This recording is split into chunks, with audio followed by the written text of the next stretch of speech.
All right, bro. I think we are live. I think we are rocking and rolling. What's up, G Show Land, and welcome to a live stream edition of the G Show podcast.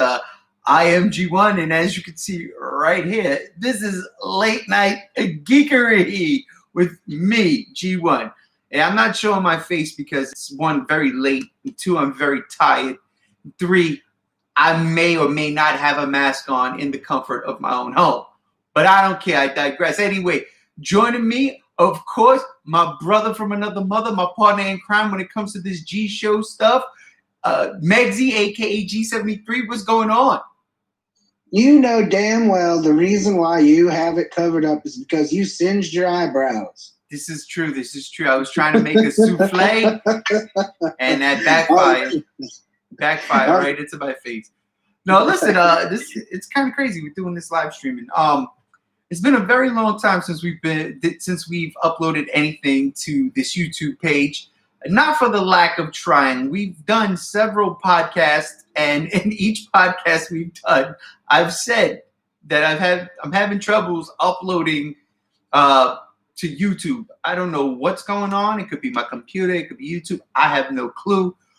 But figured we'd do a live stream and get this thing up and running. And this live stream in particular is going to be, like it says, late night geekery. That's going to encompass a lot of things, not just one. We're not just talking Godzilla here. We're talking a bunch of things. Movies, video games, and of course Big G's going to get mentioned because it wouldn't be a G Show podcast if it didn't. Kind of like Shinji when we're talking about, when we're doing the Godzilla block party. But anyhow, we're not doing that. We're doing late night geekery. But yeah, anyhow, it's been a minute, brother. I miss you. I do miss you. I miss you too, man. It's been crazy, man. 2020 gets crazier every week. It really does. We're right now, first weekend of October, as we're doing this. And if you guys have been following along, you know that we've been in this sticky situation now since March. And by sticky situation, I mean the Hedorah smog monster that's been terrorizing the globe. We're going to use that term, even though this is late night geekery. We're going to use that term because I think it still fits. The smog monster terrorizing the globe. We're still in it. And being that we're still in it, things are still getting canceled or pushed back or shut down. Like, for instance, Hollywood. Hollywood, once again, has decided to push back major releases. And yeah, we're going to talk about that and some other stuff during this stream. But yeah, dude, it's kind of nuts thinking about how they thought Tenet was going to be the savior, and that actually didn't happen. That was like, it's a no-go. It's not doing anything. And they're panicking. And in my opinion, they're panicking because they're pulling everything or pushing everything back. Wonder Woman was supposed to come out in August. It got shipped back into December. Oh, no, it was supposed to come out right now. It was supposed to come out yesterday, October 3rd. It got shipped back to December. I don't see it coming out in December. Black Widow was coming out in November. That's gotten pushed back now to next year, May, I believe. And just this week, I think Wednesday or Thursday, James Bond, that got slotted into November, right after Godzilla vs. Kong was supposed to come out. Now that's gone. Pushed back to April of 2021. Dude, what do you think, man? Like, do you think these movies are staying there? Do you think Wonder Woman and Dune is coming out in December? No. Yeah. No. I mean, if they do, it's just suicide for those movies. Yeah. And and the thing is, it's like, let's put it this way: it's not the movie's fault. I mean, well, who knows? It could be just because no one wants to see it. But I mean, however, you get a movie like Bill and Ted 3, and it is doing fine on VOD. But yet again, that wasn't $100 million movie. That's true. Unhinged. I don't know how. I don't know how. I don't know the budget for that movie, but I don't know how well it's done either. But but that was in theaters. But however, all of these big movies, these $100 million movies or more, they are, getting delayed. We literally have no movies coming out now. What's interesting is all of the theaters where I'm at are opening back up, but they're playing movies like Jurassic Park, Back to the Future, Jaws, Titanic. Old movies that have already been out, just to get some penny. But the other day, they announced in California that they're probably going to shut down theaters again pretty soon. Yeah, we had our theaters open up. We've been open a couple of months now, but with everything going on, nobody's going to the movies. Nobody out here going to the movies. I know 3 people who went to the theaters. 2 of them saw Tenet. 1 of them saw something completely religious. It was like, a feel-good family religion movie, which I guess is cool. And all 3 people said that there was nobody in the theater when they went to see their movie. And how do you sustain that? Like, you don't. You shut down shop and you just pray for the best. Yeah, you used to work at a theater, so how, Oh, yeah. So, like, on our slow days, like, let's say a Wednesday or a Monday, if they would only have maybe 2 people on staff in a theater running the whole theater. I mean, of course, you would have your managers, 1 manager, then you'd have 2 people working the snack bar, and then you would have your 3 people that would clean, like, the auditoriums, which are, like, the movie theaters itself, the rooms. And that is a nightmare. I mean, of course, there's not, and sometimes they would send you home. They'd be like, actually, we don't need you, so you can just go home. And I remember the theater I was at was struggling then with that type of crowd and that type of scenario. And now I know all my friends that I made from that job aren't working at that theater anymore. They either quit or they, got laid off or something. But yeah, I can imagine like how it is right now. I mean, of course, as us being employed, we'd be like, yeah, slow days are cool. We don't have to worry about big crowds of people, and we still get paid. But now it's like, well, we aren't getting paid very much probably right now, and no one's coming to see the movies anyways, and now I still might lose my job. Yeah. So it's sad, man. I mean, I get it. I get that, people don't want to go out and see movies right now, and no one wants to go get sick from the smog monster. But I just hope that when they say, hey, it's safe to go to the theaters again, I was talking to some people the other day about this. We're actually not talking, just putting out my opinion on it, because there's some pages on Instagram that were talking about like Godzilla coming out in May and all these movies. And I was just trying to explain, I'm like, look, you got to understand, Godzilla versus Kong isn't going to be coming out in May if these movie theaters aren't open, or it's not safe to do so by March or April or January or February, or who knows, even January, because it's not just going to be a simple thing as of, yeah, let's everybody, it's safe to go to the theaters, and then everyone does.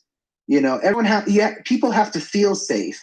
And the one major thing is, if they make you wear masks going into the movie theater, theaters are not going to sustain themselves, because the culture of the United States right now is anti-mask.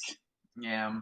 And I know there's a lot of people that think wearing masks and support that and everything, but I still feel like the majority of the people are against masks, and It's gonna be interesting. I honestly don't know what 2021 is gonna look like. I hope that I hope that they say it's safe to go to theaters, and then 6 months after they do that, people are safe, because people want to feel safe, and but the problem is even if, if it doesn't, if you feel safe, it's not going to be as simple as that. I mean, even if I feel safe at a theater during the smog monster attack, I'm not going to feel as. I'm different. I'll go if they say it's safe, but I know the average person who's not me probably won't go until the smog monster is all done polluting the world. Right. And so until we get a cure, the Mothra twins come with some magic, or Godzilla whoops it, we're gonna be stuck, I feel like, and theaters need to figure out something to do. I mean, I know drive-in theaters, at least in California, are starting to see some activity, and that's great, but the drive-in theaters at my house, it needs to update itself. The screens suck. And I feel like, if drive-in theaters want to help Hollywood, they should do that. But yet again, I don't think drive-in theaters have that type of income to replace their screens just for a year or a couple of months until actual theaters are safe to go to again, Yep. Yeah, I agree. So it sucks. Theaters got to do something, because honestly, nobody's running out to go see Jurassic Park again in the theaters, or the Goonies, Nope. or any of this stuff. Now, I mean, I can't lie. I am very, very interested in about 2 weeks going to see Akira in 4K on the big screen, because that's one of the anime movies that I have. So it's one of my favorite anime movies ever. But I know I'm not the only one, and I'm pretty sure, especially out here, we get a real significant amount of people that go see the animated movies, like old school anime movies that they're putting out in theaters. They'll do that. Same in Sacramento. So it's like, do I really want to go and just And I will say, like, for the 3 people who went to the movie theaters, they said that everything was like, they were cleaning, like they were on top of it, that they felt comfortable in there. And again, nobody else was in there though. You put 20 to 50 people in a theater, and I want to know what they got to think of that then, Yeah. Well, just for curiosity, I got an email from Studio Movie Grill, just down the street from me, and they were saying, "Hey, you can here's a coupon for $5 movie Thursdays." And I'm like, okay, I'll check it out, just to I just want to see what it's like. So I clicked on Tenet and picked 2 tickets for my mom and I went to reserve our seats. And it's interesting how they have it set up, because they have 3 seats available in each row out of the 20 rows they have. And they're sporadically moved out throughout the theater. So like row 1 would have 3 seats at the left side, row 2 would have 3 seats in the middle, and then row 3 would have 3 seats on the right. Then it would go like from all the way to the back to the front, and it would be all over the place. It would look like a Connect 4 board. But yeah,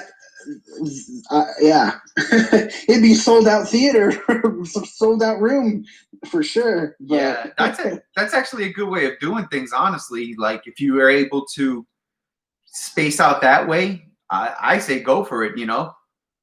Right. I think if there's a way to handle it, that's perfect. The way to do it.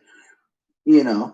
But because you're definitely, it's more than 6 feet apart in that regard. So I like it. I do like that idea. It's just, it's gonna be fun to watch. No, it's not. I'm lying. It's not gonna be fun at all.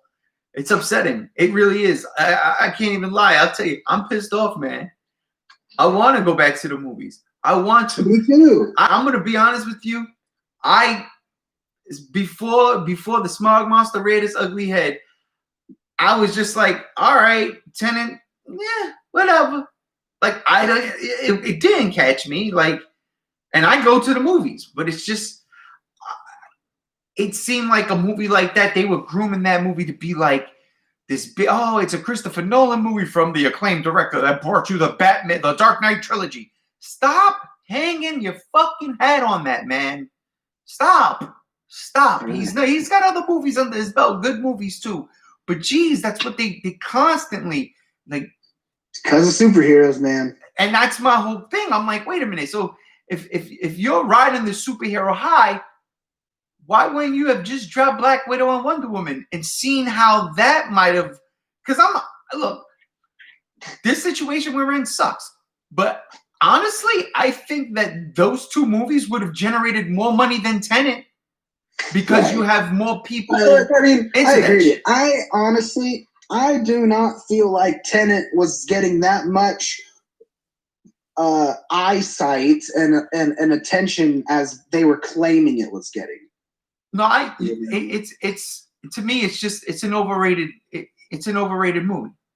The marketing for it, again, they're hanging it off Christopher Nolan, the acclaimed director of the Dark Knight trilogy.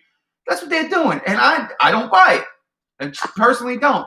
And then to top it off, yes, the Smog Monster is responsible for this movie's, rather lackluster performance at the box office. There's no doubt in my mind about that. But the reviews coming out from it were kind of like, yes, not that cool. Like, it's alright, but not really. They're basically saying it was like a Inception cop type strange movie. The critics were kind of, they didn't want to hammer the movie because it's Christopher Nolan, and then these pundits know that, we don't want to upset Christopher Nolan. We don't want to mess up our chances to be able to, get exclusive access. They didn't want to do none of that shit. So they were kind of being nice. It's kind of like they'll fondle you, but they're not going to put their mouth on it. You know what I'm saying? They're not going to take the bra off. Yeah, exactly. Like they're blowing him a kiss. They're just not going to kiss you. So that's what it feels like, though. And it really did. It felt like, people were kind of like, look, again, I wasn't going to see this movie regardless of the situations. I might have seen it. I might have seen it if it came on HBO Max later down the line. You know what I mean? Like, okay, it's on HBO Max, which means it's here for about a month or two, maybe a little longer. I'll get to it like on a weekend or something. But yeah, I wasn't going to the theaters to see this. And then when the reviews were coming out and people were kind of like, yeah, no, this is not really that good. Well, there you have it. And I honestly think that something like Black Widow would have generated more money. I honestly think that there would have been more people watching the Marvel movies that would have went out to go see this. More so than Wonder Woman, maybe. Because look, I like Wonder Woman, but that Marvel movie train is something else. That's a juggernaut, no pun intended. But it's a juggernaut. So I think Black Widow would have done a hell of a lot better than Tenet did. And I think Wonder Woman would have done better than Tenet did also. Yeah, just because you gotta of the also superheroes. think too that, think about it. Not Wonder Woman, Black Widow. Black Widow is also one of those movies that you could have taken kids to go see too, if you were going to take your kids to the theater. Right. Tenet may be a little more, maybe not, adult as in adult rated R-ish. Even though I think the movie was rated R. But it's more dull and serious where, Black Widow's whimsical and Marvel is superheroes, so. Yeah. I agree with you there. Yeah, it's a shame. And then, I honestly thought they were going to leave James Bond in November. I thought James Bond is going to be the one that's going to bring back some money to the box office and justify these movie theaters being open. And now that that's moved, and I get it too, because it's not just the States, but it seems like Hidora's hanging out in Europe again for a minute and causing some sickness over there. So now you have that shutting down again. like, you know, the theaters and shit. Mm-hmm. It's just, it's crazy, dude. We have nothing to show for in 2020. Like, we got the Invisible Man and Sonic the Hedgehog, you know. And hey, Onward was good. Onward was really good, but you gotta like Dungeons and Dragons and Pixar for that stuff. Right. It's a shame. And I'll tell you right now, what's crazy. Look, I'm going on record and saying Hollywood does not need to make movies for $200 million anymore. They don't. They need to start scaling that budget back. It's not like it hasn't been done before. And I know they're going to say, well, the reason why they make these movies for so much because they want to generate more revenue, because movie theaters, they're going to raise the ticket prices because of the theaters themselves, all the advancements in technology. Right, but the reason why movie theaters do that is because you guys make $200 million movies. Yeah, listen, you really don't need to go crazy like that. You really don't. It's time to scale budgets back. It's time to scale budgets back. You guys make $200 million movies, and then you only give movie theaters 5% of those earnings. Jeez. That's how much my theater was getting, and it's a Cinemark. It was a Cinemark. Wow. I mean, when I was working there, it's still a Cinemark, but that's how little they got paid, you know. And then on top of the people sneaking their own foods and drinks in, not buying the concessions. Right. You know, I mean, and I get it. Concession prices are crazy expensive, but that's what employed us at the theater. Yeah. Mm-hmm. But the thing is I'm actually excited to see what changes are going to come, like in Hollywood, because I kind of would like to take a step back in the old early 2000s days where we were getting good movies for less than 150 million. Yeah. I want to go back further than that, man. I want to go to the late 80s up into the mid 90s. That's where I want. Those are my favorite time for the movies. You know, I want movie. Let's go back to just simple, fun movie making, man. Go back to Hollywood sets. You know, you don't have to film everything on location. And don't get me wrong. I mean, we're spoiled. Shit looks great. But when you look at something like the Avengers, that whole entire end game, that final battle is all green screen. So come on, you know, you can't tell me you can't do that. It's bullshit. I look at a movie like Tim Burton's Batman. It's entirely on a fucking backlot of Warner Brothers. Do that again. It's real simple. That's what movie magic is all about. Look at Jurassic Park, all filmed in Hawaii. Well, that's on location, though. You know what I mean? I'm talking about. But that's still better. No, but we need to save money. That's why I'm saying film on studio lots now, like Carnosaur. You make it like Carnosaur. Fuck it, Jurassic Park. Make it like Carnosaur. Film it in a warehouse. The entire movie's filmed in a warehouse, and like the local park. I'll buy that, man. I totally would. I would totally buy that. But Hollywood right now is hemorrhaging money, and they need to do something about it, because if this thing is going to be around for a long time, and this is very, very, very much so a real possibility, or if people just feel like they don't want to go back to the movies, then what is Hollywood going to do? You know? What are they going to do? You got to go back to making the not low budget movies. They don't have to be low, but you have to bring the budgets back. You have to scale it back and start just utilizing things like the sets. It's the only way Hollywood is going to survive, because right now, this year is a tax write-off. But if this thing continues into next year, what do you do then? What do you do then? You're stuck. And, you know, as somebody who does like going to the movies to see like the spectacle films, I'm okay with the scale back spectacle film. I grew up with them. You know what I mean? Like anytime I went into a movie, it was a spectacle because it was a movie on a big screen. I didn't need IMAX or you know, the Cinemark XD or whatever the hell else that AMC has that I absolutely, the Dolby Theater. I didn't need none of that, although I do love that Dolby Theater. Don't get me wrong, I love it. But we didn't need that back then, man. It was the experience of just going to the movies and watching something that just gets you hyped.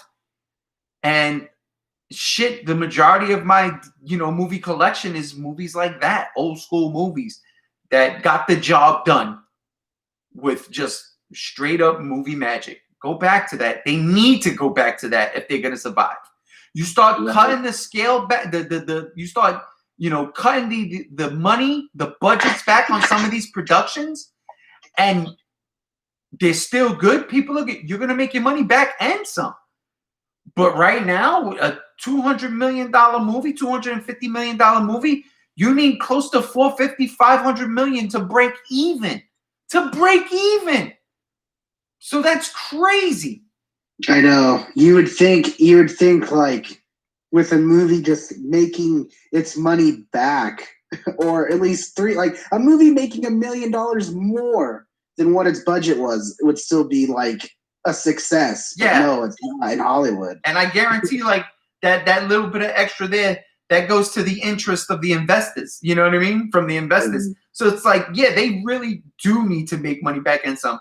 It's interesting too when you talk about that. I was something we like to talk about marketing, especially with the Godzilla Block Party. We talk about the marketing for Godzilla King of the Monsters a lot, and how that kind of sunk the movie because you had such a budget in marketing alone that when the movie made its revenue, it didn't cover cost when you put it all together.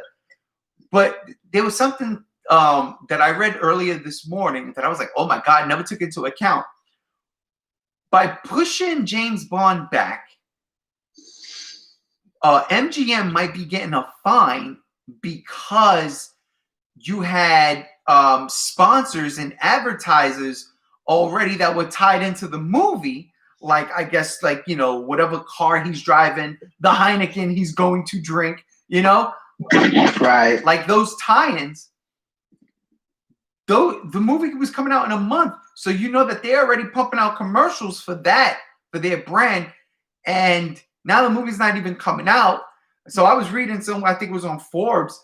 They were saying that that MGM could be fined for things like that because the contractually obligated to come out at a certain time, and like a month off from release, they're like, wait, we're not doing it. That's crazy. Yeah. But I mean, I don't blame MGM. They wouldn't have made any money, but on this hand too, now they're going to lose more money because they might have to pay fines. Right. I'll tell you what, I think James Bond was in a better position to make more money than Tenet was, honestly. Yeah. I think more because this is the 25th Bond film. It's a franchise that people love. And this one looked really good, like this one looked like it put the last two to shame or the last three to shame.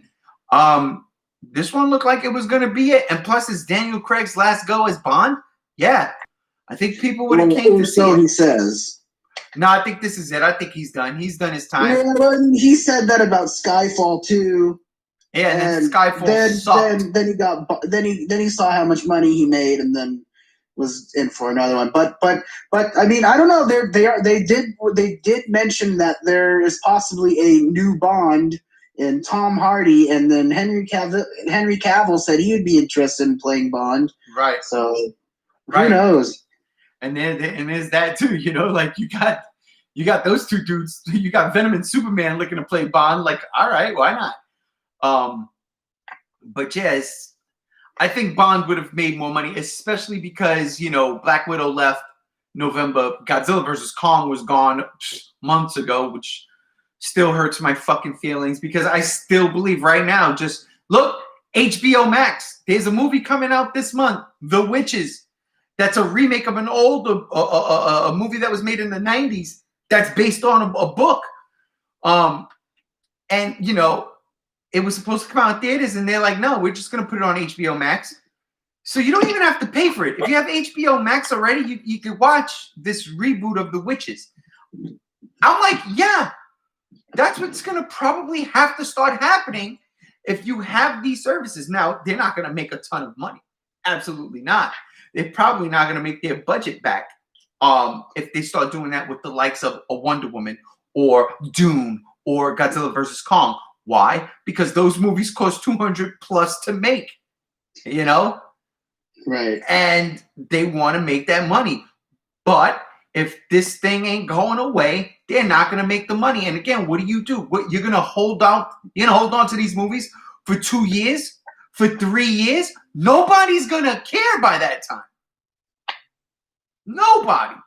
So you might as well start realizing that. I'll tell you what, it's real crazy. With HBO Max, like Warner Brothers has their own outlet, but that's it. They have their own outlet. They can't get paid for it. What if you would have been like, if they didn't have HBO Max and then said, you know what? Netflix, how much you want for this? We'll give you this movie to put on Netflix. How much? Like, let's go. Let's make a deal. And try to recoup some money. Like, Wonder Woman. We'll give you Wonder Woman 84 for, $200 million. And I guess ad revenue, even though there's no ads on Netflix. But you know what I mean? Like, yeah. Well, I read something I think a few days ago saying even Netflix is hurting. But I don't remember what the reason was. It was for some movie or something happened. But Netflix is hurting just as bad. I can't see that because with everybody home, all people are doing is watching Netflix. You know what I mean? Yeah, but with Disney Plus and Prime, it's The Boys. That's what it was. The Boys. The Boys is hurting Netflix. I could see that, but that's just a limited. People are like leaving Netflix to go over to Amazon and watch The Boys. Yeah, but even that, like somebody like me, I got a subscription to both. I got my Netflix subscription monthly, and I do my Amazon Prime every year because I use Amazon Prime a lot when we order stuff, So having that person to have Amazon Video is just a beautiful thing, So I can't. That's probably also why Stranger Things went back into production just 2 days ago. Netflix is like, get Stranger Things going. There's a lot of things that started production again. I think didn't Jurassic World 3 start up again? Yes, they did.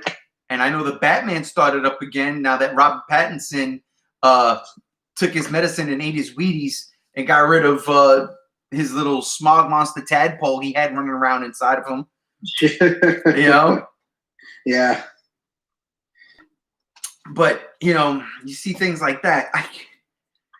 Dude, we got to talk Godzilla because, we have to talk about it because is this movie going to come out in May? Is it going to be pushed back again? Like, honestly, I'm frustrated. This movie's supposed to come out in a month. I want it. I want it. And you know me, I was screaming for VOD since the beginning of the smog monster rearing its ugly head. I was like, yo, y'all want to do something real crazy, just drop it on VOD on some surprise shit. Bam, there you go. People will be all up on it. But they didn't do it, and then they moved it out of November, and now it's in May, and now everything is going to May. All these other movies, you just can't get out of the way. I don't know if, you know me, I love the November release date. I thought November was a perfect spot for it, right? Right. Honestly, I think I can only do one more pushback. If they push it back an entire year from now, if they go November 2021, I think that's all I can stand. Anything after that, if it don't come out on VOD, I give up on that movie. I won't go support that in theaters. I'm telling you right now, I won't go support it in theaters. I won't. It's too little, too late. Come on, stop already. The greed has to end somewhere. Put it on VOD for $30. I'll buy it, no problem. Zero problems with that. Without even seeing it, I will purchase it. Yeah. But if it gets pushed back to November 2021, that's the last bit of pushback I can deal with. If it gets pushed back into 2022, I'm done. I'm done altogether. I'll tell you right now, and if that's the case, say goodbye to anything. Because if these movies are getting pushed back, That means this thing is still around. That means there's not a lot of movies in production. Well, right. You gotta most importantly take into account that what are theaters going to do? That's the main thing. Don't even worry about the movies. Worry about theaters. If theaters don't exist, where are these movies going to go on to platform? That's a very great point. I wish I would have, made that point. But it's late and I'm tired. So that's a very good point, man. But no, I mean that's my thing. It's like, I'm a little different. I mean, I'll wait out for Godzilla versus Kong as long as I mean, with the coronavirus, the smog monster virus being being the reason for these delays and pushbacks. I mean, I'll let it slide. But if it wasn't for that and they just kept delaying it, then yeah, I'd be getting upset too. I mean, I'd be like, why? There's no point. I mean, then you would start to think, where's the confidence lie in your movie? Right. And if that's the case, then Adam Wingard shouldn't have even been a part of this movie, and everyone's right for being angry with him with Death Note and everything and all that. But I don't think that's the case. Yeah, I honestly feel like Godzilla versus Kong is going to be maybe the second best in the MonsterVerse after the original Godzilla. What? After 2014. But I mean, a couple of weeks ago, there was a report back that was just rumored. No one officially came out, but they were saying that Wonder Woman being delayed, and then they're all saying that Warner Brothers is reshuffling their whole entire slate, and Godzilla vs. Kong was on that list as well to being pushed. There wasn't a date on it, but it was leaving its May spot.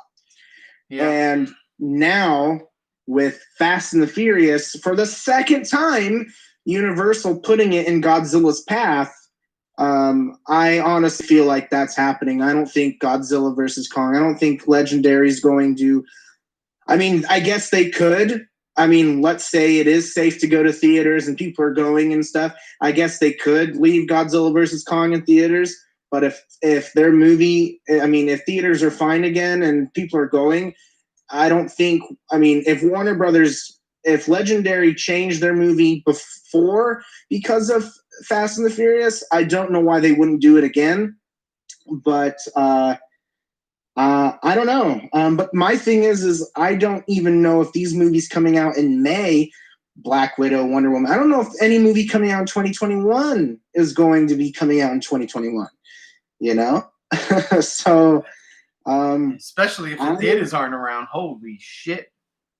Right. So I honestly, I don't know, man. But at some point theaters have to figure something out, or something has to be done. Well, you look at what you said before. You look at Bill and Ted, Face the Music.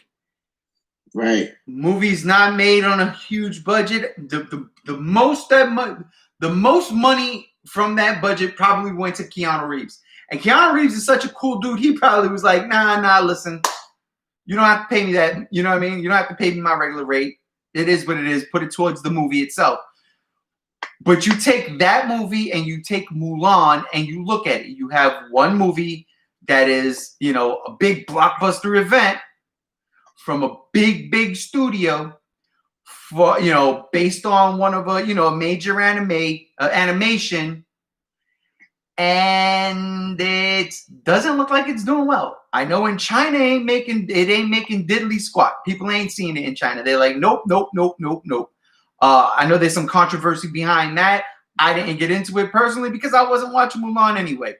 But you just look at it. You look at the big budget, $200+ million movie, compared to the lower budgeted, probably $110 million, if that. I don't know what the budget for Bill and Ted was. $25 million. Good, John Wick numbers, right? The first John Wick. I have it's $25 million. Oh, you're not making that up? It says was its budget. Are you kidding me? You're not making that up? I'm not making it up. I'm looking it up right now. Bill and Ted Face the Music was $25 million to make. Yep. Bill and Ted's Excellent Adventure was 6.5. Bill and Ted's Bogus Journey was 20 million. And then Bill and Ted Face the Music was 25. You gotta be fucking kidding me. You see what I'm saying? That's my point. That's my point right there. $25 million, and they made that money back on VOD, bro. Come on, man. Come on, man. It's not that hard, Hollywood. And I'll tell you, I love Bill and Ted's Excellent Adventure. I'm not a fan of Bogus Journey, but I absolutely loved Face the Music. I did. I loved it. And I didn't buy it digitally. I rented it because I want to get that. I want to get that and add that to my collection. Like I want to have that on my shelf when that comes out. But that's my point right there. 25 million. Before you go on, as of October 1st, Bill and Ted 3 has made 32 million. All right, 32. So it made its budget back. I'm pretty sure that the marketing budget wasn't ridiculous. So yeah, no, I mean, what marketing? Yeah, pretty much. You're right. You're absolutely right. So $33 million off of VOD.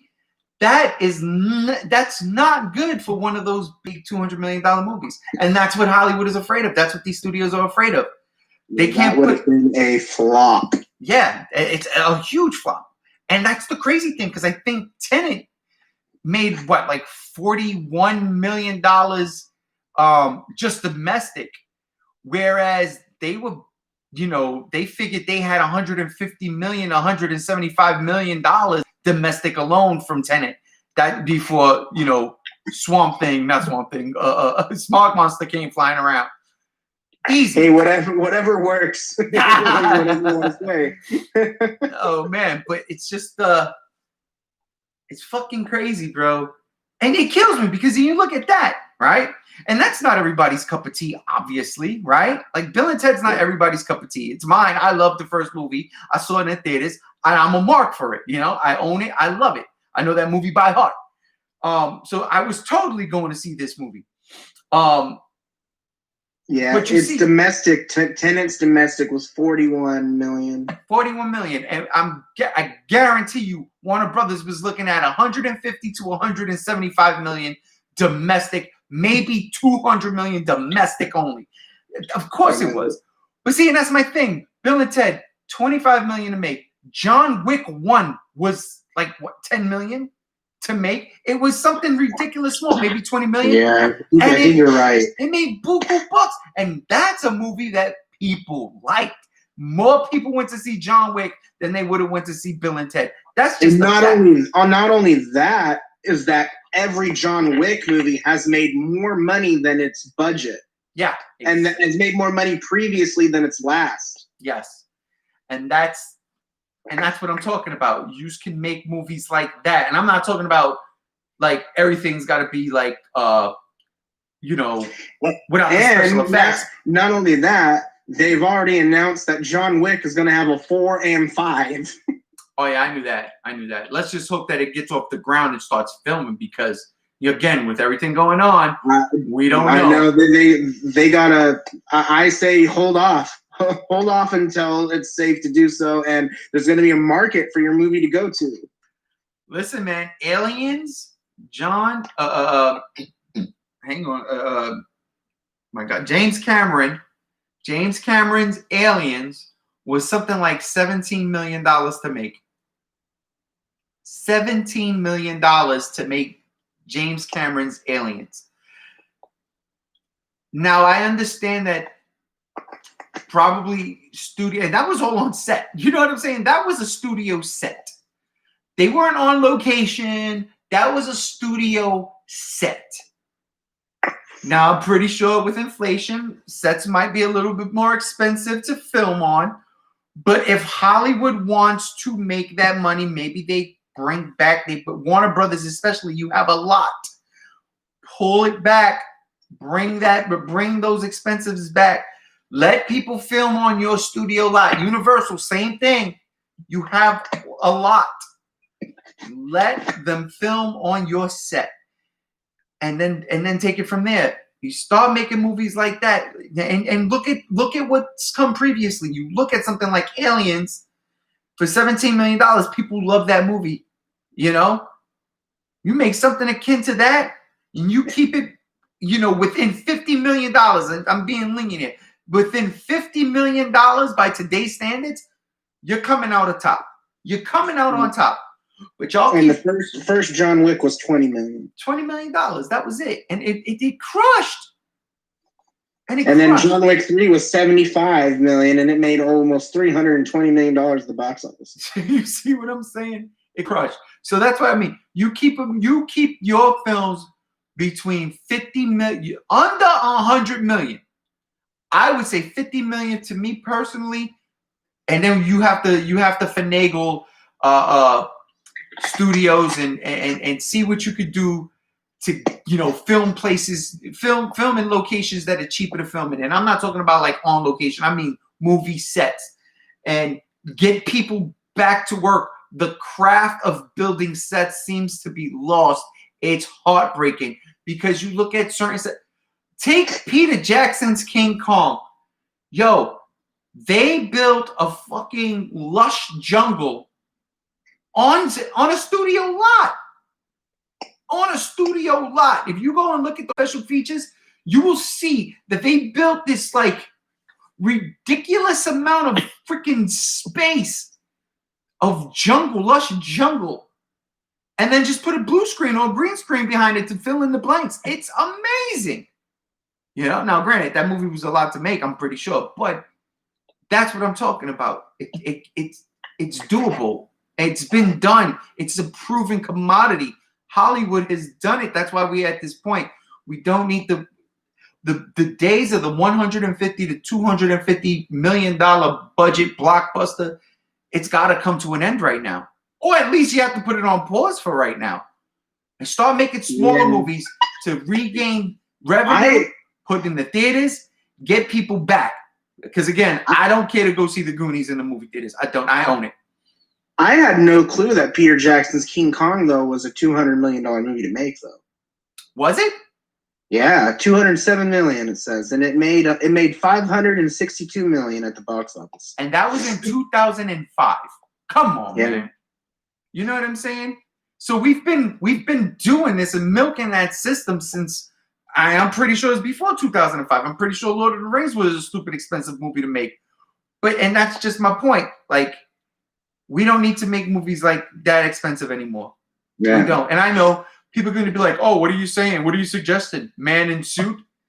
Well, if the times call for it, then yes. Because honestly, what's so wrong about it? There's a certain charm to a man in suit. I love the 76 King Kong. I love King Kong Lives. I love the man in the suit. I can't help it. All of the old school Godzilla movies, thumbs up. Even the ones I don't like. Why? Man in suit. Even if the suit looks like shit, there's a certain charm to it.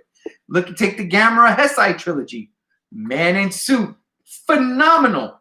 Phenomenal. So you can't say it can't be done, or we can't go back to making those movies, because you can go back to making those movies. It can be done. You just need to drive. You just need to do it. And honestly, it's going to save Hollywood. It will save Hollywood. Because then the theaters, now we got new movies to put in the theaters, And once that happens and people are intrigued, you get in, you go see it. You get more John Wicks, you get more Aliens, you get better Predator movies. You know what I'm saying? That would be nice. Say that again. A better Predator movie. Yeah, dude. Like for we haven't us. had one of those in a while. Right. And I mean that for us, for the geeks, for the sci-fi horror geeks. You know what I'm saying? That's what late night geekery is all about. We want it. It's for us, for the geeks and the geekery. We want it. Go back to making the action hero movie. You know what I mean? Right. Stallone and Schwarzenegger was killing it in the 80s. And even in the early 90s. Then along comes Bruce Willis, Mel Gibson, Danny Glover, Keanu Reeves. You know what I'm saying? Like, dude, don't tell me it can't be done. It has been done. Go back. Start making new stars. I mean, somebody like Tom Hardy, my God. how did you not look at Mad Max and just put this dude in his own vehicle, like his own franchise, like start like a Die Hard-esque? Hell, The Rock is doing it. How do you not look at John Berthel and make a new Punisher movie? Dude, exactly that. Exactly that. I just rewatched season 1 and 2 of The Punisher like 2 weeks ago, and I'm telling you, man, I want season 3 of The Punisher badly. I want a new Punisher movie badly. I've grown attached to John Berthel as the Punisher, and I'm like, just, I don't know why. I understand Punisher 2 probably didn't do as well as Punisher season 1, but I mean, come on, Netflix. That's why you guys do these TV shows. I mean, come on. Yeah, right.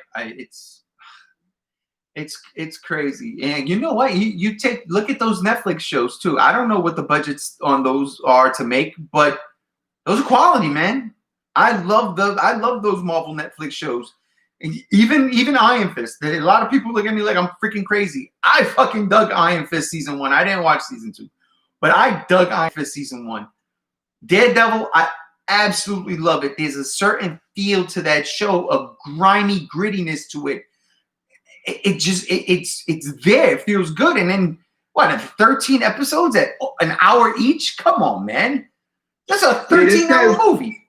It says right here that an 8-episode contract with Netflix only costs about $1 to $2 million, and it said it was $2.8 million for the first single season of Stranger Things.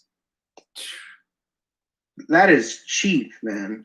That is cheap, because then what they do is then they sell them on DVD and Blu-ray, and they rake all that proceeds. You know what I'm saying? They rake it all in. It's all this, and that's genius. And that's how it should be done. So again, this hour's been dedicated to Hollywood, and how can we save Hollywood? Because Lord knows we need it.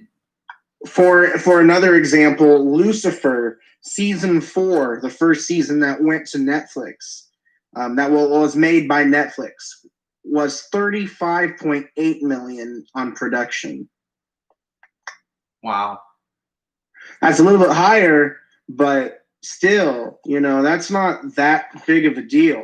Yeah, you know what? It's coming off of Fox, which it had a loyal fan base, so you figure, yeah, we can throw that production money into that, and Netflix had it. And it was the number 1 TV show for about 5 weeks straight, and now it's number 2, and yeah. But that's just because I think just a lot of people like Lucifer. I like Lucifer.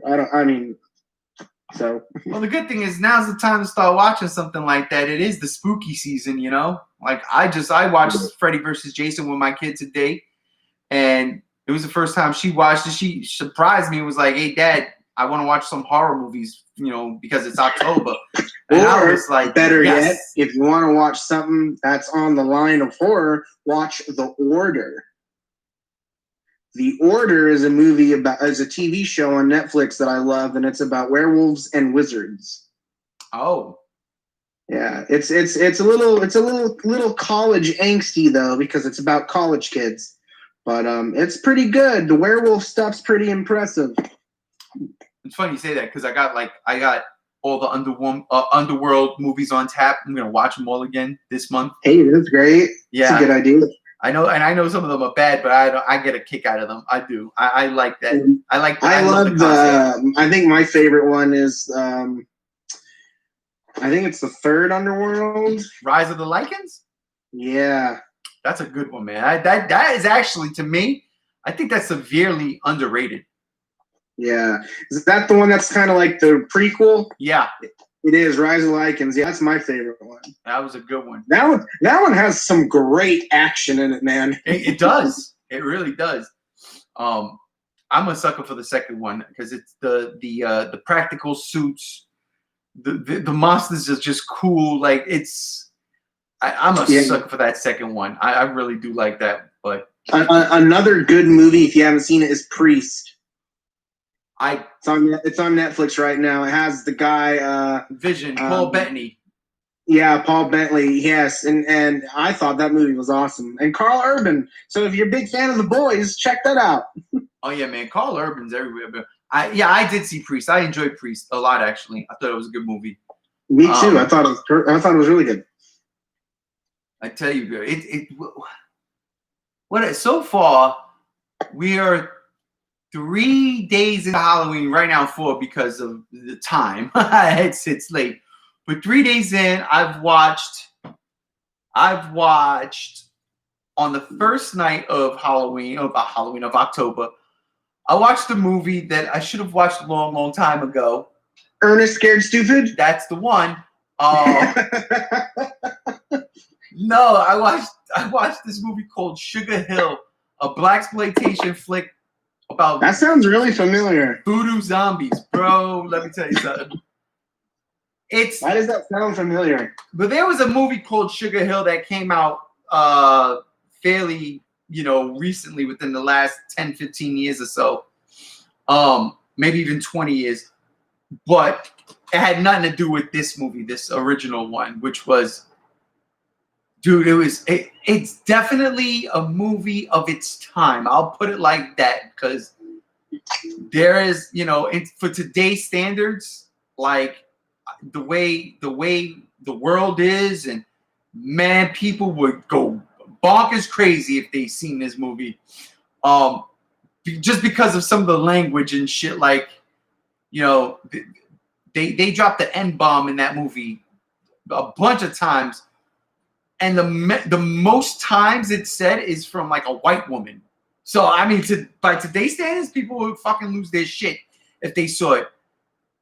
I watched it because it's a movie that I was like, I should have watched this like ages ago. I don't know what the hell's wrong with me. It should have been one of the first horror movies I watched, as a kid, and I just never did. And it was on Amazon Prime, and I watched it, and I gotta be honest, I enjoyed it for what it was. It's goofy, it's not scary at all. But yeah, man, I enjoyed that. And then, so that was Thursday. Friday, I watched Night of the Creeps, which I haven't watched in a very long time. So I finally bought it. It was cheap on Amazon, and I was like, yeah, I'm gonna get this. And yeah, man, I watched it last night. I dug it, and then today, Freddy vs. Jason. So I got on tap. I got Jeepers Creepers 1 and 2. I'm gonna watch this month.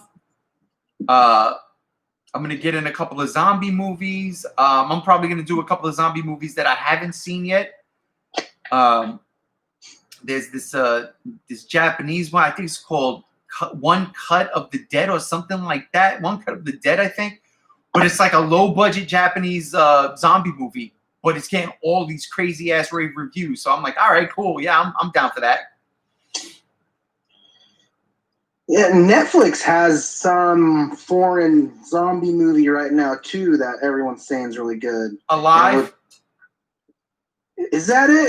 Is Asian? Yeah, it's Korean, #Alive. I watched that a couple weeks ago. How was it? It's no Train to Busan, I'll tell you that much. But for what it was, I enjoyed it.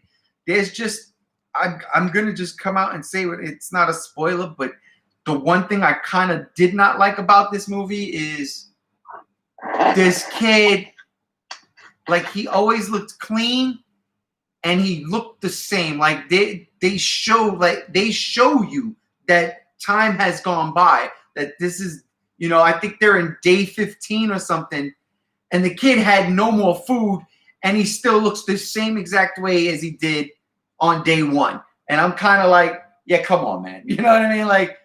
I had my teeth pulled in June, and by the 3rd day, because I couldn't eat, I was already I lost 5-6 pounds, and you can see it. You know what I mean?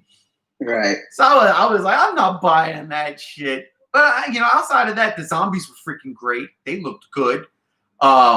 They were scary, definitely.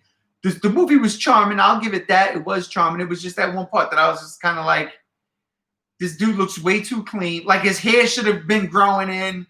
All of this shit just that. wouldn't make sense in reality. But then, what do I know? It's a zombie movie from Korea, and I kind of like them. So they're 3 for 3 in my book, 4 for 4 really, if you count The Kingdom, because that's a fantastic show. A fantastic show. I have not checked that out yet. Oh, dude, that one is honestly. I've been hearing great things about it, though. Oh, it's one of my favorite. I mean, oh my god, I watched that in July. I'm scrolling through Netflix right now, and I see they added Ghost Rider. I saw that. Yeah, I saw that today. I was like, well, look at you. Speaking of comic books, I gotta ask you, brother. I gotta ask you. Comic book video games, did you see what they did to Spider-Man PS5 remaster? What they did to Peter Parker?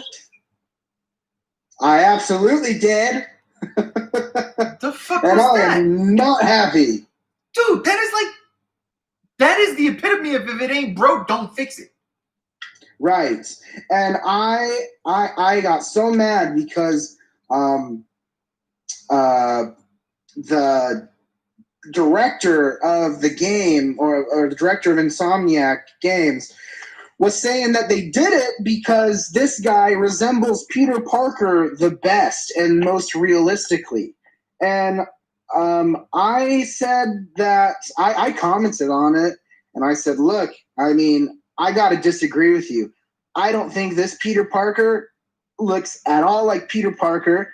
I also mentioned that, look, John Bubniak, the guy you guys had before, was a perfect choice. He had this young Peter Parker look to him, even though he was supposed to be 23 years old, which is still young. But he had this young, Peter Parker is supposed to look kind of baby-face-ish. He's supposed to look young. He's supposed to look like he's a struggling young man. And I think John Bubniak really had that look. And not only that, but John Bubniak also had that comic book heroic look to him. And this guy, I believe his name is Ben Jordan, which is the face model now. I just don't see it. And I'm so upset because with The Last of Us 2 and then Spider-Man now, there's this group of people who are like, they attack you for being upset about something. And I am with the majority of the people that are upset. I don't like this decision. Now, I'm not going around sending hate and death threats that this person has been getting, the director of Insomniac has been getting, but I still don't agree with it. And I don't agree with, it's driving me nuts that these people are banding up into crowds and are just trying to be 100% positive and supportive of it. And I mean, I guess you can. I guess that's not a problem, but I don't feel like you're doing it for the right reason. I think you're just doing it because you don't want to have your own opinion that's conflicting of what's in front of you. And to me, I'm not that person. If I see something I don't like, then I'm going to say it. I'm not just going to be like, oh, I'm just going to, it's just the same way with Shin Godzilla and the anime Godzillas. I'm a big Godzilla fan. You and I both huge Godzilla fans. But if we don't like something, we're going to say we don't like something. We're not going to be like these fans or this group of people that stand by and just roll over and accept it for what it is just because they want to be that type of fan. No one likes a kiss ass. Right. And with what they're doing with this Spider-Man, I mean, of course, I have not seen the game, but I'll tell you what, that little trailer video IGN put up of one of the scenes in the Spider-Man, it did not look good. And it was laggy. Peter Parker did not match well with facial expressions at all. So if Insomniac is trying to sell us on this Peter Parker, that's not the way to do it, man. And I'm going to say another thing. It sucks for me because I just finished the Spider-Man PS4 game and I fell in love with that game. And this was just a couple weeks ago I finished it. A couple weeks ago, and I fell in love with this game, and I could not wait until the Miles Morales game to then play the next Spider-Man game when that came out. And now, and I hate saying this, but I do not feel like now I'm going to be as excited to play the sequel to the first Spider-Man game, because now this Spider-Man game is not going to be it's not going to be the same. I'm not going to bond with this new Peter Parker. I'm not going to have that feeling of me being attached to this Peter Parker. Yeah. And I'm not buying the remaster again because I got everything done in that game. I did 1,000. I did 100%. I got the platinums on the base game and the DLCs. I'm not buying the remaster. Because even though I love that game, there are still things about it that I disliked, and those things that I disliked are not going to get me to buy the game again. I'm not going to go through playing that game, spending hours and days playing it just to do it again with a Peter Parker that really looks unappealing to me. Yeah. So I don't know why Insomniac did that. I mean, look, if there was a problem with John Budniak, even John Budniak on his Twitter, he made a post, and it sounded like he's upset that he's not Peter Parker. But my problem is a while back, John Budniak was posting stuff of him and mocap. So I'm starting to wonder if something happened with Confliction to where they had to get a new Peter Parker because John Budniak or Insomniac and John had disagreements. I'm gonna go out on a limb and say it has more to do with Sony than it does Insomniac. I'm gonna go out on a limb and say Sony might have put pressure on them because they want everything to look like a Tom Holland. That new actor looks that face is Tom Holland's face. Yeah, but that's case. Just get Tom Holland. That's too expensive. That's too expensive. So that's what drives me nuts, because Tom Holland, which I absolutely love, but Tom Holland plays high school Spider-Man. He plays high school Peter Parker. This Spider-Man in this game is 8 years Spider-Man, which means he is fucking at least 6 years or 5 years removed from high school. Like, this is a grown, seasoned Spider-Man, and that face actor, Bubniak, absolutely nails it. That's Spider-Man. That's Peter Parker. 8 years into being Spider-Man. Oh man, I gotta say, like, I fell in love with that Peter Parker, man. Gosh, man. This was definitely a decision that dumbfounded me. And again, the kid looks like Tom Holland, and it's like, but that's not this game. That Tom Holland is not this Spider-Man. Right. And the problem is it's not even the same universe. Right. It kills me. It disgusted me so fucking much, because it was probably the worst news I woke up to when they announced it.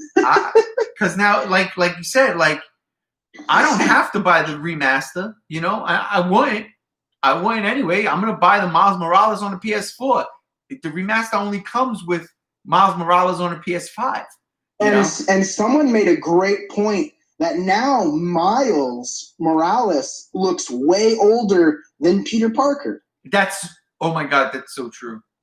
And I'm like, wow, that's right. And Miles is supposed to be like, what, 17? Yeah. 16? Yep. Dude, and I look, I'm not a person that's ever going to be send hatred and death threats to directors of video games and stuff like that. But I feel like this was a very unnecessary decision. This doesn't make any sense. It was like, look, and they were saying, like, I mean, I don't know, man. It's like, look, I know for a fact no one was complaining about Peter Parker's image. No one was complaining about Peter Parker's image about the first game. I saw nothing. I never heard any of that. If someone did, then it was a small person on the speck of a radar. I don't know who was complaining about Peter Parker. Now, with them saying that this Peter Parker makes it more real, that is bullshit. Yeah. Because we do not need our Peter Parker to look real. We do not need realism. It is a comic book video game. That is like remastering all the Batman Arkham games to make them look like Ben Affleck or Christian Bale. More Ben Affleck. I wouldn't mind that. Pattinson. I wouldn't mind Ben Affleck. I gotta be honest. I love using the the animated suit in one of those Arkham games. So I love it. Well, that's the thing. But yet again, you get the game like the Avengers game, and none of those Avengers look at all like the actors that played them in the movies. Yeah. So why does Sony get to be? Yeah, we're gonna make a Spider-Man that looks like Tom Holland. But yet again, Avengers, the game that I would have bought if the actors did look like the actual actors from the movies. Because Sony owns the rights to Spider-Man. That's why you don't see Spider-Man on the Xbox. But the Avengers was made by what? Ubisoft or Square Enix? Square Enix, right? Square Enix. And that's why it's on all the platforms. Because it's not tied down to anything. Yeah, and that Marvel game is bad anyways. So I see. Yeah, I didn't pick it up. I know a couple of my buddies out there. I was seeing them on Xbox playing that like constantly throughout September. And I was like, all right, go get it. I'll wait for it to come on Game Pass. You know, like, fuck that. See, with me, I'm replaying the South Park video games. I just finished Watch Dogs 2, and I loved that game. I mean, it wasn't great, but it wasn't bad. I still love Watch Dogs 1 better than 2, but I did like Watch Dogs 2, and I am excited for Legion, but right now I'm playing the South Park Fractured Butthole game. Let me tell you something. You were right. I played that, I finished Far Cry 5, and I was not impressed at all. Yeah. I was disappointed. But now you need to try New Dawn, and you probably will love it. I'm going to get to it, but I can't lie. I'm having so much fun right now playing the DLC, the Vietnam DLC for Far Cry 5. Okay. I'm playing on Action Hero mode, bro.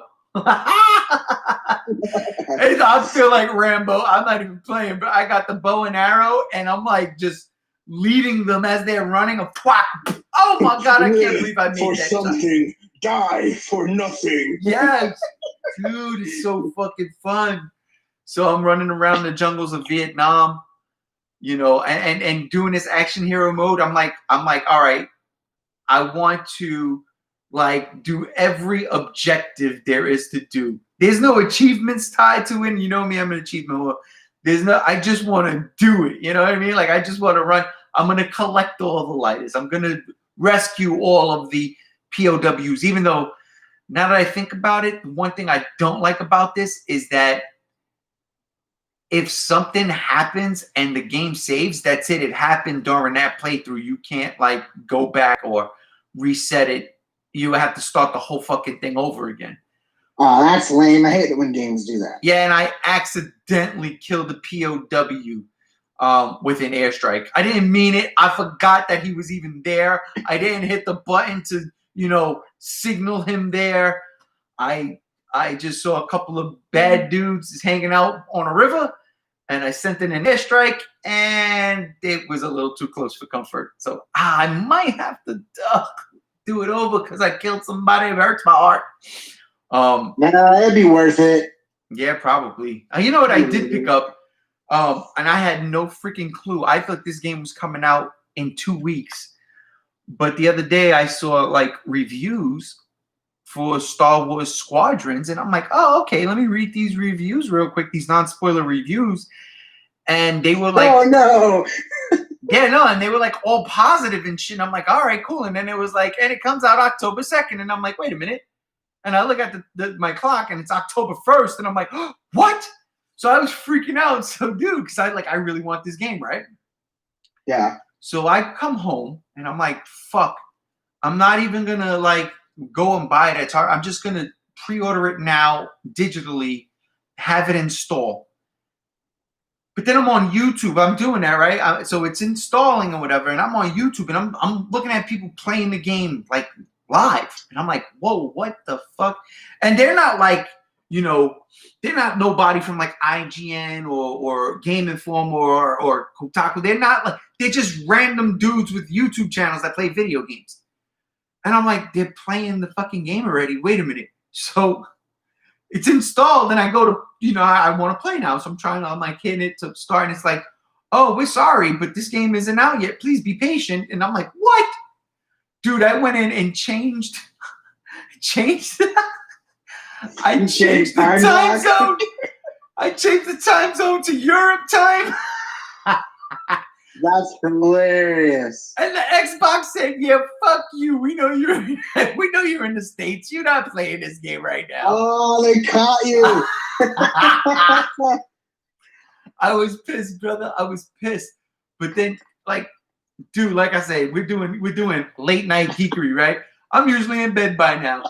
Dude, it's like 9 o'clock, and I'm usually, like I said, I'm laying down reading a comic book or watching a Gamera movie or something, right? It's 9 o'clock, and it fucking loads up. I said, oh, shit, okay. They were just waiting for Eastern time to be midnight. Gotcha. So I jump on, and I start playing, like, the mission story, and I said, why am I playing story mode? I ain't got time for this, like, at all. Like, it's something you got to sit down and sink your teeth into.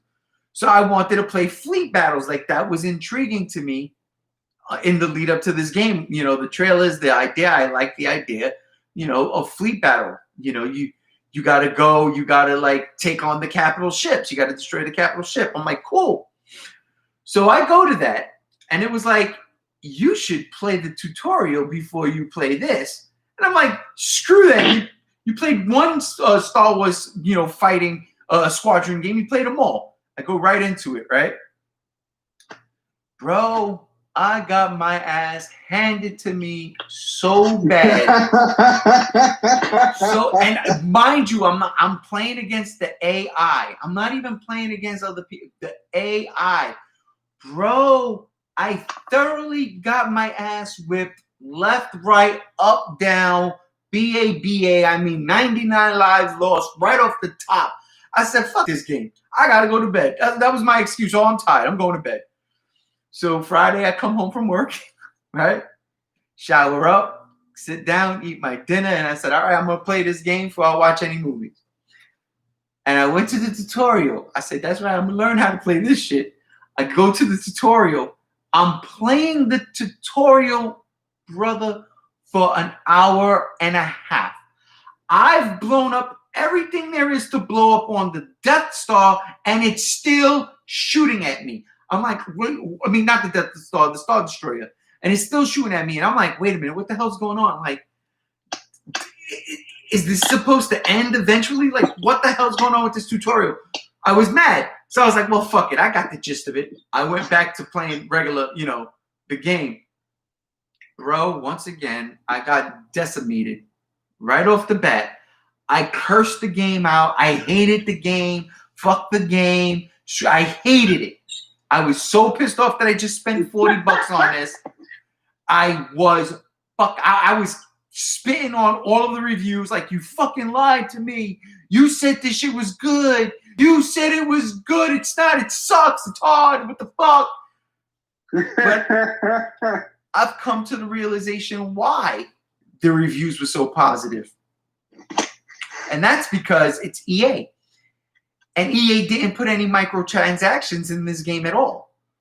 So if you say, oh my God, this is the best thing ever. Thank you, EA, for doing this. Finally, we got, like, this is what we want to do. Then maybe they're really saying, EA, please don't do microtransactions no more. Maybe EA is taking it like, hey, look, they'll love this. We'll put out more of this and we'll just make money off the games. We don't have to sell it for $40. We can sell it for a full price, you know? And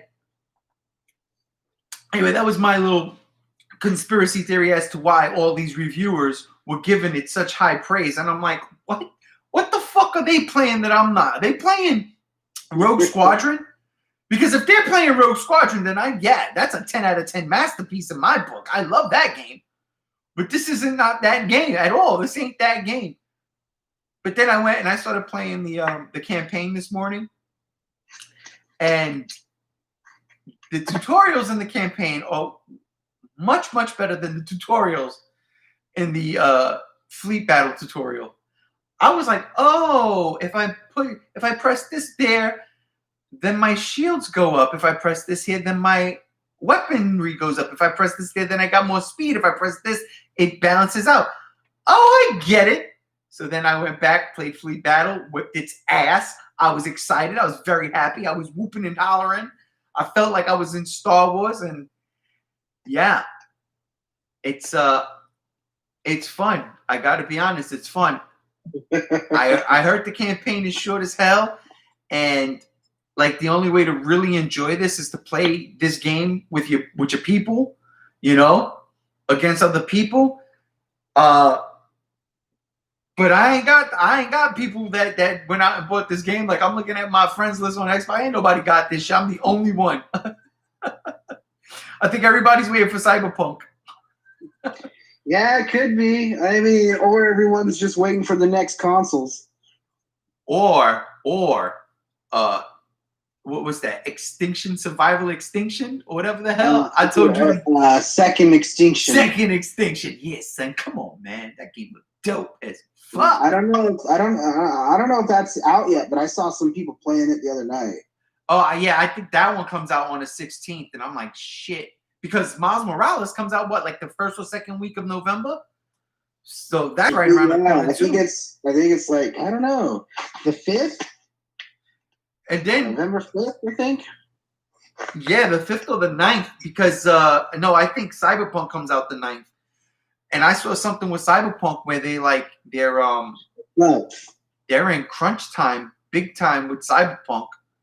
Yeah. Like, how many times has that game been delayed? And they're still like, they want to hit this particular release date window. They want holiday 2020.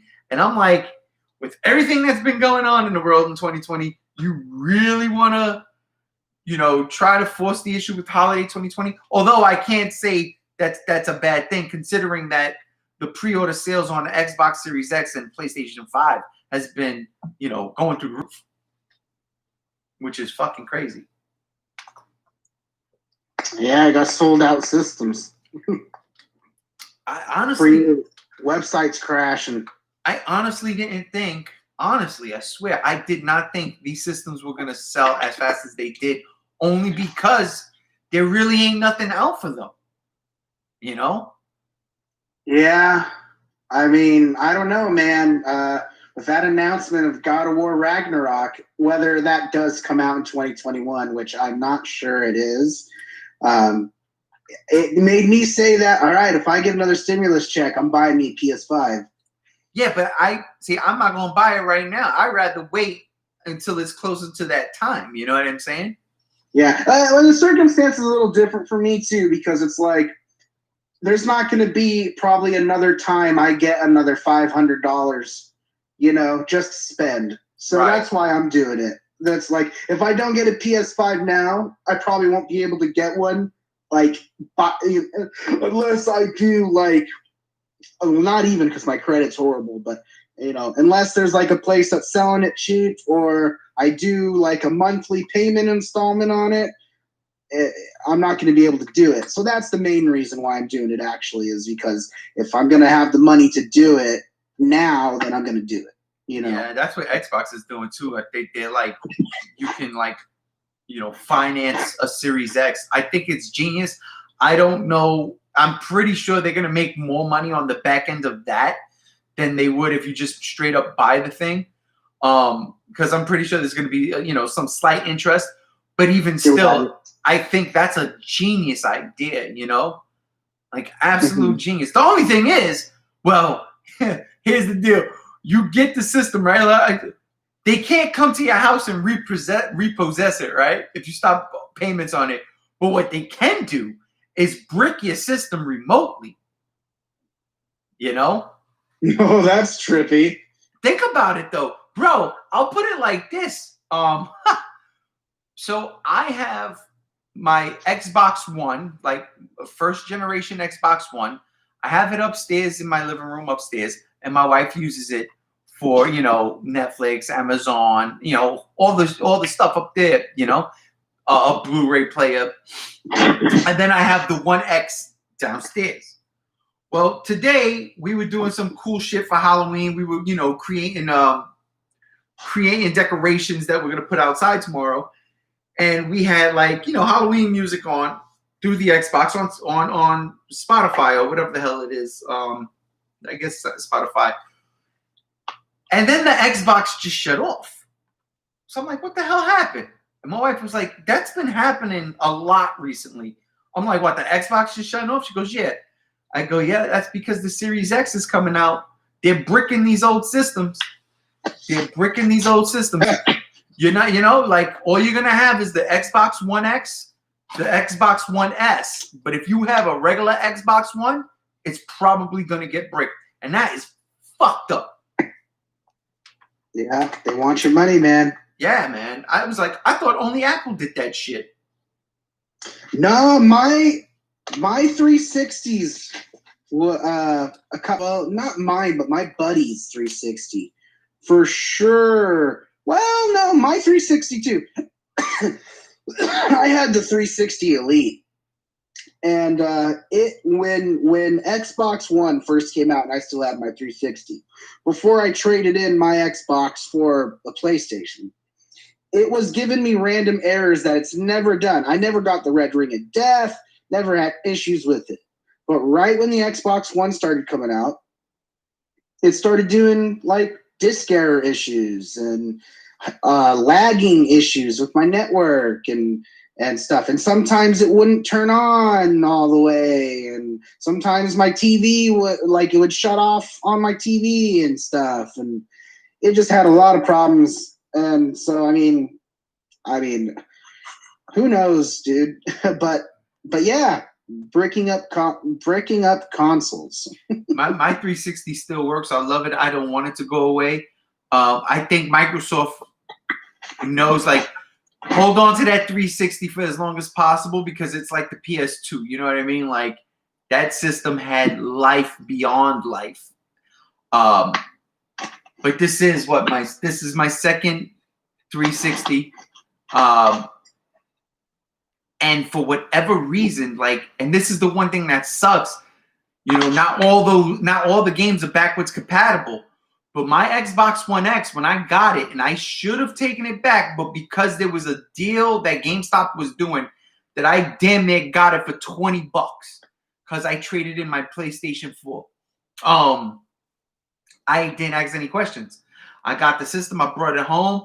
Everything was set up. Boom, boom, boom, boom, boom. I'm rocking and rolling. It won't play DVD discs. It'll play Blu-ray and 4K, but it won't play DVD discs. And all of the 360 games, DVD discs.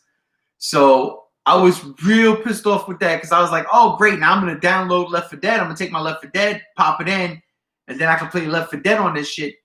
Would not work. And I never took it back to the store. And the GameStop that I had to go to was almost 40 minutes out of my way because the ones around me didn't have it.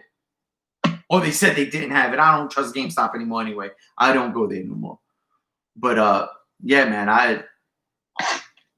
that upset me. That upset me because, again, there are games that you can't even get in the Xbox store, for the 360, like old Activision games like Transformers or Spider-Man Web of Shadows.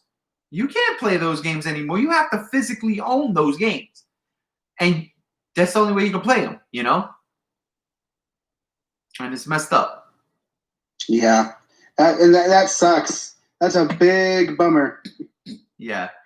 Well, listen, dude, I'm going to wrap this one up because, yeah, not bad, all things considered, for our first late night Geekery live stream. Yeah. If it's the only way we could get the Ding podcast going up, then so be it. There might be another logo. If this is the way to get it to work, then I'm down. Yeah. Well, who knows? We'll do a Godzilla block party, and this might be changed. We might have a different placeholder, but this stays here for now. I like it. I kind of like it. It stood up the entire podcast. I'm digging it. Thumbs up, Paper. And thumbs up to you, Brother Chase, for hanging out with me for an hour and a half. Absolutely. I could go way longer. Yeah, well, I can't. It's way past my bedtime, and I'm an old man. I got to go to sleep.